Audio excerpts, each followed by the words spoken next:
Soldiers, முன்னொரு காலத்தில் உங்களுக்கு பிசியோட ஆடியோ சைஸ் சின்னதாக இருந்தாலும் அதில் உங்கள் டெஸ்க்டாப் ஃபுல்லாக கேம் ஐக்கான் இருக்கிற அளவுக்கு பல கேம்ஸை ஏற்றிருப்பீங்க. பட் இன்னைக்கு உங்களுக்கு பிடிச்ச நல்ல கேமை அவ்வளோ பெருசாக ஏற்ற முடியுமா அப்படின்னா அதான் இல்லை.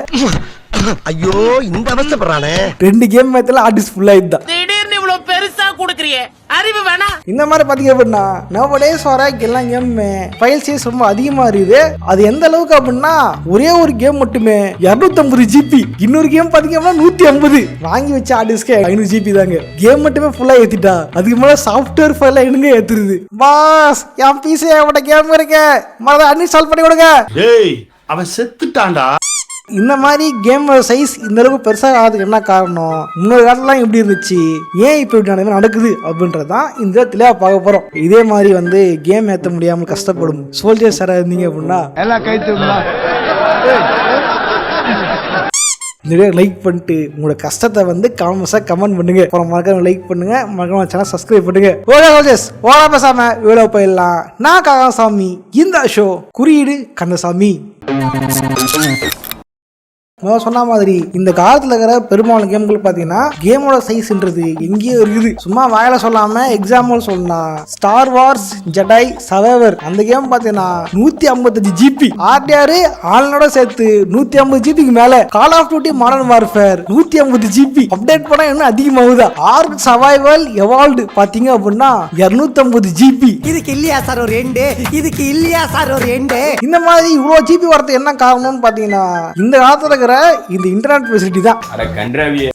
இந்த மாதிரி இப்போத கேம்கள் எல்லாமே இவ்வளோ பெருசா தான் இருக்குது. இல்லை என்ன பிரச்சனை ஆகும்னா கேம் சைஸ் பெருசா இருந்துச்சுன்னா அந்த கேமுக்காக உங்க பிசிக்குள்ள அதிகமான ஸ்பேஸை வச்சுக்க வேண்டியிருக்கும். இது நீங்களே போட்டோஸ் படம்லாம் வச்சிருந்தீங்க வச்சுங்களேன், நீங்க ஆசையாசே எதிர்ச்ச படத்தை எல்லாத்தையும் இதுக்காக தியாகம் பண்ண வேண்டியது இருக்கும். போன தீபாவளி படத்தெல்லாம் வச்சிருந்தா அப்படிதான் ஆகும் இல்லையா? பல கேம் ஆடி வச்சிருப்பீங்க இல்லையா? இப்போ எப்படிதான் எல்லாம் ஃபுல் கேம் முடிக்க முடியாது, பாதி ஆடி வச்சிருப்பீங்க. இந்த கேமுக்காக பல கேம் தியாகம் பண்ண வேண்டியது இருக்கும்.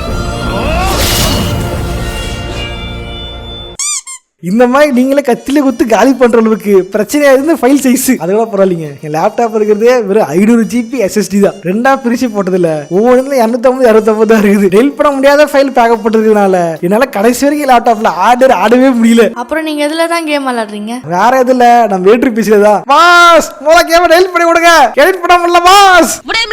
இந்த மாதிரி சைஸ் ப்ராப்ளங்கள் இப்ப இருக்க தவிர முந்தைய கேம்கள்ல இந்த மாதிரிலாம் கிடையாது. முந்தைய ஜெனரேஷன் இந்த மாதிரிலாம் கிடையவே கிடையாது. காரணம் என்ன அப்படின்னா இந்த சைஸ் மேட்டர் அப்படின்றது கேமர்ஸ் தான் பிரச்சனை இருக்க தவிர டெவலப்பர்ஸ் பிரச்சனையே கிடையாது. பட் முன்னொரு காலத்துல இது பாத்தீங்கன்னா அப்படியே தலையில இருந்துச்சு. கேமர்ஸ் பிரச்சனை கிடையாது, டெவலப்பர் தான் பிரச்சனை. சொல்லணும்னா ஒரு கேமோட ஃபைல் சைஸ் அப்படின்றது ஒரு கேமோட கேட்ரேஜுக்கு உள்ள இருக்கணும், அதுக்கு மேல போகக்கூடாது. என்ன சொன்னா நிட்டெண்டோ 64 எடுத்துக்கலாம். இந்த கேம் கன்சோல்ல இந்த கேம் கேட்ரேஜ் இருக்கும் இல்லையா, அந்த கேட்ரேஜோட ஃபைல் சைஸ் ஆகணும்னா வெறும் 46 MB மட்டும்தான். வெறும் 46 MBக்குள்ள ஒரு கேம் பண்ணணும் பாத்துங்க. இது பாத்தீங்கன்னா வெறும் அந்த ஆரம்ப காலத்து நெஸ் கிடையாது, இது வந்து 3D கேம் இருக்க ஒரு கன்சோல் தான். பட் அப்படி இருந்துமே இந்த கேமோட சைஸ் எல்லாம் பாத்தீங்கன்னா ரொம்ப கம்மியா இருந்திருக்கும். சரியா சொல்லணும்னா சூப்பர் மேரியோ 64 இந்த கேம் பாத்தீங்கன்னா என்னதான் 3D கேமா இருந்தாலும் இந்த கேமோட சைஸ்ன்றது வெறும் 6 MB. என்ன சொல்ற? ஆமா, RMB தான். இப்ப மொபைல் கேம்லயே அவ்வளவு அதிகமா இருக்குது, RMBல என்னதான் இருந்துச்சு. இப்ப அதெல்லாம் வந்து சில சூட்சம் இருக்குது. பட் கேம் பார்த்தா பயங்கர பக்காவா இருந்திருக்கும். இதே மாதிரி டாக்டர் மாதிரி கேம் இருக்கும், அந்த கேம் பார்த்தீங்கன்னா 4 MB. ஆக்சுவலி கேட்ரேஜை விட பல மடங்கு கம்மியா தான் கேமை உருவாக்கி இருந்திருப்பாங்க. ஏன் தெரியுங்களா? எப்படி இது வந்து 64 இருந்த காலத்துல. பட் இதே PlayStation 2 டைம்ல பாத்தீங்க அப்படின்னா PlayStation 2ஓட மெயின் சிடி எல்லாமே DVD தான். DVD குள்ள எவ்வளவு இருக்கும்? 4.7 GB. சோ 4.7 GB குள்ள தான் டெவலப்பர்ஸ் ஒரு கேம் டெவலப் பண்ணி ஆகணும். என்னதான் கேம் உங்களோட வச்சிருக்கேன், சிறப்பம்சம் வச்சிருக்கேன் அப்படின்னாலும் கேம் அவுட் வரும்போது இதுக்குள்ள இருந்தாங்கன்னா அதுக்கு மேல போச்சுன்னா இவங்களால வந்து கேட்ரேஜ் அடிக்கவே முடியாது. அப்புறம் என்ன ஆகும்? கேட்ரேஜ் செலவு அதிகமாகும், பேக்கேஜ் செலவு அதிகமாயிடும். பட் இதே நீங்க PlayStation 4ல பாத்தீங்க அப்படின்னா PlayStation 4ல இருக்கிறது ஒரு Blu-ray disk. Blu-ray size 50 GB. So அதனால வந்து பெரிய கேம் சேர்த்த முடியும். பட் பிசிக்கு இவங்க பிசிக்கல் காப்பியா விடும்போது பாத்தீங்க அப்படின்னா இருந்தது வெறும் 4.7 GB தான், அது DVD மட்டும்தான். ஸோ அதுக்கு ஏற்ற மாதிரி தான் இவங்க வந்து கேம் பண்ணிட்டு இருந்தாங்க. அதுக்கு மேல போச்சு 2 CD தருவாங்க. லாபம் இருக்கு, கிராக் கேம் தான் பண்ணுவானுங்க. இந்த டீனர்லாம் பண்ணா கேம் இருக்கும். கேம் பாத்தீங்கன்னா ஒரே ஒரு CD கேம் கூட இருந்துச்சுன்னா அது ரேட்டு வந்து 40 ரூபா. அது ஒரே கேமுக்குள்ள 2 CD வந்துருச்சு அப்படின்னா அது ரேட் வந்து 80 ரூபா. என்ன ஒரு புத்திசாலித்தனம். ஏன்னா ஒரு கேம் தானே இருக்கு, எவ்வளவு ரேட் கேட்டா அதெல்லாம் கிடையாது. 2 CD வந்துச்சு, எக்ஸ்ட்ரா காசு கொடு அவனுக்கு கேட்பாடுங்க. என்ன வீடு டெவலப் பண்ண மாதிரி. ஸோ டெவலப்பர்ஸை பொறுத்த வரைக்கும் கேம் சைஸை வந்து முடிஞ்சளவு கம்மி பண்ணோன்றதாக பார்த்து கேம் வந்து கம்ப்ரஸ் பண்ணுவாங்க. கேம் அதுக்குள்ள தான் கொண்டு வந்து வச்சிருப்பாங்க. ரொம்ப இப்போ மாடர்ன் கேம் மாதிரி ரொம்ப வளவளவெல்லாம் இருக்காது. கேம் கரெக்டாக ஆரம்பிச்சு கரெக்டாக ஸ்மூத்தாக கேம் முடிஞ்சிடும். அதே மாதிரி கேமோட ஆப்டிமைசேஷனும் கரெக்டாக இருந்திருக்கும். பட் நவடேஸ்ல பார்த்தீங்க அப்படின்னா இந்த மாதிரி விஷயங்கள் இருக்கிறது இல்லை. காரணம் கேரக்டர்ன்ற விஷயம் கிடையவே கிடையாது. என்னதான் PlayStation 4க்கு சிடி ஒன்று கொடுத்தாலுமே கேம் சிடி போட்டதுக்கு அப்புறம் கேம் அப்டேட் பண்ணு அப்படின்னு அப்டேட் கேட்கும். இந்த அப்டேட்டே பார்த்தீங்க அப்படின்னா 30 GB 40 GB மேலே போயிடும். ஸோ இதுக்கு காரணம் என்ன அப்படின்னா இப்போதைக்கு பிசி கேம்ஸ் பார்த்தீங்க அப்படின்னா முழுக்கவே ஆன்லைன் நம்பி இருக்கு. வெறும் ஆன்லைன் சோர்ஸ் நம்பி மட்டும் தான் இருக்கு. பிசிக்கல் காப்பியை எப்பயே வந்து தலைமுழிக்கிட்டாங்க டெவலப்பர்ஸ். ஒரு கேம் அதிக ஃபைலுக்கு ஆகிறதுக்கு காரணம் கேமோட லென்த்னு மட்டும் இல்லாம அதுக்குள்ள இருக்கிற டெக்ஸ்சர்ஸ் தான். பொதுவாக கேம்குள்ள இருக்கிற எல்லாமே 3D மாடல்ஸ் தான். அந்த 3D மாடல்ஸ் பார்க்க குவாலிட்டியாக தெரியணும்னா ஒரே வழி டெக்ஸ்சர்ஸ் மட்டும் தான். முன்னெல்லாம் பார்த்தீங்க அப்படின்னா கிராஃபிக்ஸ் ஒன்றும் ஒரு கேம் ஒரு மாதிரி இருக்கும். இப்போ வர பெரும்பாலான கேம்கள் வெறும் போட்டோ ரியலிஸ்டிக் அப்படின்ற விஷயத்தை நோக்கி மட்டுமே பயணிக்கிறதுனால போட்டோ ரியலிஸ்டிக்காகவே ஏகப்பட்ட கேம் டெவலப்பர்ஸ் வந்து டெக்ஸ்சர்ஸை வந்து ஹை குவாலிட்டியாக கொடுக்க ஆரம்பிச்சிட்டாங்க. GTA Vice Cityலாம் பார்த்துருப்பீங்க. டெக்ஸ்சர் ரொம்ப குவாலிட்டியாக என்ன எழுதினா கணக்கு தெரியாது. பட் இப்போ வர கேம்களை பார்த்தீங்கன்னா வந்து என்ன எழுதிருக்கேன் கிளியராக தெரியும். காரணம் டெக்ஸ்சரோட குவாலிட்டி தான் மெயின் ரீசனே. ஆமா ஏன் கேம்ல வெறும் கேம் தான் கேம்குள்ள ஓடுதுங்க அதெல்லாம் கிடையாது. கேமுக்குள்ள இவங்களோட டெக்ஸ்சர் இருக்கு, வாய்ஸ் இருக்கு, இவங்க போட்ட வீடியோ இருக்கு. இதெல்லாம் சேர்ந்துதான் இந்த கேமை வந்து ரொம்ப பெருசா மாறதுக்கான மெயின் ரீசனே. சொன்னா இந்த கேமுக்காக டெவலப்பர்ஸ் யூஸ் பண்ண போட்டோஸ், வீடியோஸ், வாய்ஸ் எல்லாமே இன்கிரிப்ட் பண்ணி தான் ஒரு கேம் இன்ஜின் கேமுக்குள்ள வச்சிருந்திருக்கும். அதை எக்ஸ்போர்ட் பண்ணும்போது கூட கம்ப்ரஸ் பண்ணி இன்கிரிப்ட் பண்ணி தான் அந்த கேமுக்குள்ள கேம் இன்ஜின் வச்சிருந்திருக்கும். அதை டீக்ரிப்ட் பண்றதா மாட் பண்றது ரொம்ப கஷ்டமான விஷயம். கஷ்டம்டா. சரியா சொல்லலாம். இந்த டேஸ்ல பாத்தீங்கன்னா டெக்ஸ்சர் ஏன் முக்கியமா இருக்கு தேவைப்படுது அப்படின்னா ஒரு ரியலிசம் கொடுக்கறது கண்டிப்பா டெக்ஸ்சர்ஸ் தேவை. சரியா சொல்லலாம். கேம் லெப்ல வந்து ஷேடிங் மெத்தட் அப்படின்னு கொண்டு வந்திருப்பாங்க. அது புதுவிதமா ஒரு 3D மாடல் கண்ணாடியா தெரியுது, டெப்தா பம்பா தெரியுது அப்படின்னா அதுக்கு ஏத்த மாதிரி டெக்ஸ்சர்ஸை கொடுத்தாகணும். அதாவது ஒரே ஆப்ஜெக்ட்குள்ள 2-3 போட்டோஸ் இருக்கும். சரியா சொல்லலாம். நீங்க ஒரு இடத்த பாக்குறீங்க, அந்த இடம் வந்து டெக்ஸ்சரா வந்து மேல பம்பா இருக்கு அப்படின்னு தெரியணும் அப்படின்னா நீங்க பம்ப் ஆகிறதுக்கு ஒரு நார்மல் மேப் அப்படின்ற ஒரு விஷயத்த கொடுத்தாகணும். ஒரு 3D மாடல் பிளாட்டா இருந்துச்சுன்னா பிரச்சனை இல்லை. பட் அதுக்குள்ள வந்து ரியலிஸ்டிக்ஸ் காட்டுறதுக்காக அதை வந்து பம்ப் பண்ணி டெக்ஸ்சரைஸ் பண்ணி வச்சிருப்பாங்க. அப்படி பண்ணா ஒரே வழி அதுக்கு ஒரு மேப் கொடுக்கணும். உதாரணத்துக்கு இந்த ஸ்பேர்ல ஒரு செங்கல் இருக்கா, ஒரு செங்கல் பிளாட்டா இருக்கா, பட் இந்த செங்கல் கொஞ்சம் நல்லா டெப்தா தெரியணும் அப்படின்னா இது நார்மல் மேப் கொடுத்தீங்க அப்படின்னா இப்படி ஆயிரும். பாத்தீங்களா டீடைலிங் பக்காவா இருக்கா? இதே மாதிரி ஒரு போட்டோக்குள்ள டிரான்ஸ்பரண்டா தெரியணும், கட் பண்ணி தெரியணும்னா அதுக்கு வந்து ஆல்பா இன்னொரு மேப் தரணும். அப்பதான் வந்து இந்த பக்கம் அந்த பக்கம் தெரியும். பட் இந்த மாதிரி விஷயங்கள் போன கேம்ஸ் இருந்துச்சுன்னா இல்ல. உதாரணத்துக்கு GTA Vice Cityக்குள்ள இந்த மாதிரி எந்த கருமே இல்ல. ஒரே ஒரு போட்டோ குத்தா போதும் ஃபுல்லா எடுத்துக்கோ. உதாரணத்துக்கு Vice Cityல பெரும்பாலான மரங்கள் வந்து யாரா இவனு கிடையாது. GTA Vice எல்லாம் பாத்தீங்க அப்படின்னா நார்மல் மேப்பு, ஆல்பா, பம்பு அப்படின்ட்டு எதுவுமே இருந்திருக்காது. வெறும் PNG மட்டும் வச்சு மரத்தை வச்சிருப்பானுங்க. மரம்லாம் பார்த்துருப்பீங்க இல்லையா? அந்த மரத்துல இருக்கிற இது எல்லாம் பார்த்தீங்கன்னா வெறும் PNG தான். ஒரே ஒரு இதுதான், அதுக்கு முன்னாடி போட்டோவே கிடையாது. இந்த மாதிரி தான் வந்து அந்த காலத்துல இருந்திருக்கும். இது மட்டும் இல்லாம கட்சின்ஸ் வந்து கேம்ல முக்கியமான ஒரு விஷயம். சரியா சொன்னா அந்த பேச்சு வாக்குல ஒரு இது இருக்கும். கேம்ஸை பொறுத்தவரைக்கும் கட்சின் பல இருக்கும். பட் கேம் தான் வந்து பொக்கவாய் மாதிரி பொக்கையா இருக்கும் அப்படின்னு சொல்லாங்க தெரியுமா?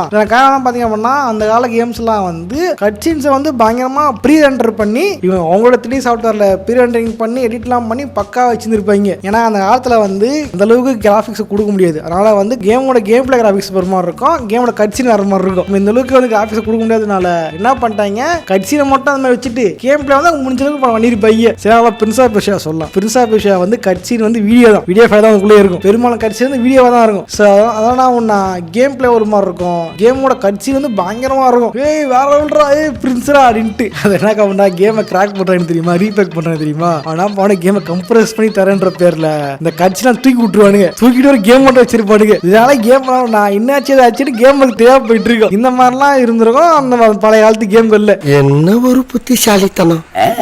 இது முக்கியமாக தான் வந்து மிப் மேப்பிங். அதாவது GTA Vice Cityக்குள்ள மிப் மேப்பிங் இல்லை, பட் GTA San Andreasக்குள்ள மிப் மேப்பிங் இருந்திருக்கும். நம்ம ஹெவியாகவே இருந்திருக்கும். மிப் மேப்பிங் அப்படின்னா என்ன அப்படின்னா ஒரு கேமோட டெக்ஸ்சருக்காக ஒரு ஃபோட்டோ கொடுக்குறாங்க அப்படின்னா அந்த ஃபோட்டோ என்ன பண்ணா கேம் இன்ஜின் வந்து சின்ன சின்ன சின்ன ஃபோட்டோஸாக வந்து கம்ப்ரஸ் பண்ணி வச்சுக்கும். எதுக்கு ஏன் அப்படின்னா ஒருவேளை நீ வந்து 1080p விளாடாம ஒரு 640 விளாடுற, அதையும் கீழே விளாடுற அப்படின்னா அதுக்கேற்ற மாதிரி ரெசல்யூஷனை வந்து கம்மி பண்ணி வச்சுக்கும். இதே மாதிரி கேமரா வந்து அந்த ஆப்ஜெக்ட்ல படும்பொழுது மட்டும்தான் அது வந்து அதோட ஹை ரெசல்யூஷன் அது காட்டும். கேமரா தூரமாக போயிடுச்சு இங்கே லாங் இந்த ப்ராஜெக்ட் லாங்கில் இருக்குது அப்படின்னா இது என்ன பண்ணோம்னா கம்ப்ரஸ் பண்ணி வச்சு சின்ன ஃபைல் தான் கொடுக்கும். அதாவது ஒரே ஃபைலை சின்னதாக வந்து அதுவே வந்து கன்வெர்ட் பண்ணி வச்சுக்கும். ஃபைல் தூரமாக இருந்துச்சு, இந்த ஆப்ஜெக்ட் தூரமாக இருந்துச்சுன்னா அதை வந்து சின்னதாக வச்சு கவர் பண்ணி வச்சு குட்டி ஃபோட்டோ, அந்த குட்டி ஃபோட்டோ தான் அங்கே இருக்கும் லாங் இருக்கிற ஃபோட்டோவுக்கு. கிட்ட போகும்போது தான் பெரிய ஃபோட்டோ டெக்ஸ்சர் பண்ணி கொடுக்கும். இதனால தான் கேம்குள்ள வந்து தூரமாகிறது ஒரு மாதிரியும் கிட்ட பார்க்க ஒரு மாதிரியும் தெரிஞ்சிருக்கும். பிக்மேல பார்த்தீங்க அப்படின்னா நல்ல விஷயம் என்ன அப்படின்னா ஆப்டிமைசேஷன் நல்லா இருக்கும், கேம் ஸ்பீடாக இருக்கும், நல்லா நடக்கும். பட் இதுல பிரச்சனை அப்படின்னா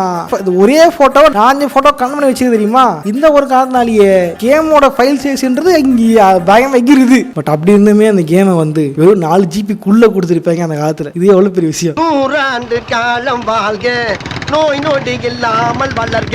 ஓகே, இந்த மாதிரி விஷயம்லாம் இந்த இப்போ வர கேமில் இருக்கா அப்படின்னா அதான் இல்லை. அதாவது ஒரு குறிப்பிட்ட எம்பிக்குள்ளே பண்ணணும், கேம் இதுக்குள்ளே முடிக்கணும் அப்படின்னு பண்ணுறாங்கன்னா அந்த மாதிரி பண்ணுறதில்ல. இப்போ வர கேமுக்கு எல்லாமே ரொம்ப லென்த் உள்ள கேமாக இருக்குது. முன்னொரு காலத்தில் GTA San Andreas பெரிய கேம் தான், இல்லைன்னு சொல்ல. பட் அதை சுற்றிற மற்ற கேம் எல்லாமே சின்ன கேம்ஸாக இருந்துச்சு. நீங்களாலே 2 நாளில் 3 நாள் கேம் முடிச்சுட்டு வெளியே வந்துடலாம். நீங்கள் பார்த்தீங்க அப்படின்னா 2 வாரம் 3 வாரம் உட்காந்து அதிலே தேடு காத்துன்ற மாதிரி இருக்குது பல கேம்கள். காரணம் அப்படின்னா பெரும்பாலும் இப்போ வர மாடர்ன் கேம்ஸில் வந்து பெரிய கேம் அப்படின்னா ரொம்ப லென்த்தாக கேம் அப்படின்னு நினச்சிக்கிட்டு டெவலப்பர்ஸ் வந்து பெரிய கேம் ரிலீஸ் பண்றாங்க. பட் அது பெரிய கேம்ல கண்டென்ட் இருக்கா? கண்டென்ட் இல்ல. இது கண்டென்ட் வேற கண்டென்ட். அதுக்கு தப்பா பேசிட்டு இருக்கு. ஓகே, வேற வீடியோ பேசிட்டு இருக்கு. இதுவே தனி வீடியோவை போடலாம். அதுக்காக தான் காத்து நிக்கிறேன். அதுல கண்டென்ட் இருக்கானா? கண்டென்ட் இல்ல. பட் வேணும் விற்கணும்ன்ற பேர்ல கண்ட கதையை உள்ள விட்டு யாரும் ஃபைல்ஸ் இன்க்ரீஸ் பண்ணிக்கிறாங்க தவிர கேம் குறிப்பிட்ட லெவல்ல கொடுக்கணும், அதை வந்து முறுமுறுன்னு கொடுக்கணும் அப்படின்னு கொடுக்குறாங்கன்னா அதான் கொடுக்க மாட்டேங்கிறாங்க. இதுவே ஒரு பெரிய பிரச்சனை தான் இப்போ வர கேம்கள்ல. ஸோ வந்து என்ன சொல்றாங்கன்னா நீங்க கேம் நல்லா கொடுங்க வேணாம்னு சொல்ல, கேம் முடிஞ்ச அளவுக்கு 100 GB கீழே கொடுங்க. ஒரு 60 GB அதிகம் பொறுத்த வரைக்கும். அது கூட கம்மியாக கொடுத்தீங்கன்னா நாங்களும் அடுத்த கேம்குள்ள விளையாட முடியும். இதே மாதிரி டெவலப்பர் ஏன் வந்து இந்த சைஸில் கவனம் எடுத்துக்கல அப்படின்னா இந்த காலத்தில் நெட்டு வந்துருச்சு. எல்லாக்கிட்டையும் நெட்டில் டவுன்லோட் பண்ணிக்கிறதுனால எந்த சைஸாக இருந்தாலும் யாருக்கு அந்த பிரச்சனையுமே கிடையாது. முன்ன கேட்ரேஜ்னு ஒரு லிமிடேஜ் இருந்துச்சு, அதில் இப்போ லிமிடேஜ் எதுவுமே கிடையாது. அதனால் அவங்க பண்ணுறத அப்படியே வந்து கொடுக்குறாமலாம் கொடுத்துக்கிட்டு இருக்காங்க. சரியா சொல்லணும்னா இப்போ வர கேம்களில் கேம் ரிலீஸ் ஆகும் பொழுது கேமை நல்லா ஃபைனாக பண்ணி கொடுக்கணும் அப்படின்ற ஒரு எண்ணம் இருக்கான்னா அந்த எண்ணம் இல்லவே இல்லை. உதாரணத்துக்கு சைபர் பங்கம் ஒரு கேம் இருந்துச்சு. அந்த கேமோட ஃபர்ஸ்ட் ஸ்டார்டிங்கில் பார்த்தீங்கன்னா அது பில்டு குவாலிட்டி ரொம்ப கேவலமாக இருந்திருக்கும், பயங்கரமான பக்ஸ் இருந்திருக்கும். இந்த விஷயத்தை அப்டேட்டில் சரி பண்ண முடியும் இல்லன்னு சொல்ல. பட் சிடி வாங்கலாமா வருது. கோவிந்தா கோவிந்தா. ஐயோ, இதெல்லாம் வேற டாபிக் பேசிட்டு என்னன்னா ஏதேதோ பேசுறியா? இந்த மாதிரி ஆன்லைன் வந்ததுக்கப்புறம் அப்டேட் பண்ணிக்கலாம், அப்டேட்டில் பார்த்துலான்ற பேரில் இவங்க இஷ்டத்துக்கு பண்ணுறதுனால தான் வந்து ஃபைல் சைஸ் வந்து இன்க்ரீஸ் ஆகினே இருக்குது. கரெக்டாக கேட்குறது ஒன்று தான், முடிஞ்ச அளவுக்கு ஃபைல் சைஸ் கம்மி பண்ணுங்க. ஓகே, டவுன்லோட் பண்ண கஷ்டமாக தெரியுமாயா? ஜியோ 1 GB தான் தரான், அதுவே டவுன்லோட் பண்ணுறது ஒரு கேம். ஓகே சோல்ஜர்ஸ், இந்த மாதிரி நீங்களும் வந்து ஃபைல் சைஸால் அதிகமாக ஃபீல் பண்ணுறீங்களா அப்படின்றத வந்து கமெண்ட் பண்ணுங்கள். இந்த இதில் வந்து எதனால் ஒரு கேமோட ஃபைல் சைஸ் அதிகமாகுது இன்க்ரீஸ் ஆகுது அப்படின்னு தெளிவாக பேசியிருப்பேன். இந்த மாதிரி என்ன டாபிக் வீடியோ பேசலாம் அப்படின்னு நினைக்கிறத கமெண்ட் பண்ணுங்கள். அப்புறம் போகிற வருஷமா போதீங்க சப்ஸ்கிரைப் பண்ணிட்டு போங்க, லைக் பண்ணிட்டு போங்க. அப்புறம் நீங்களும் வந்து ஃபைல் சைஸில் பிரச்சனை பண்ணிருப்பீங்க இல்லையா? அது என்ன பிரச்சனை ஏது பிரச்சனை கமெண்ட் பண்ணுங்க. ஓகே சோல்ஜர்ஸ், இதே மாதிரியான இன்னொரு சுவாரஸ்யமாக சந்திக்கிறேன். போட்றேன், பாய்.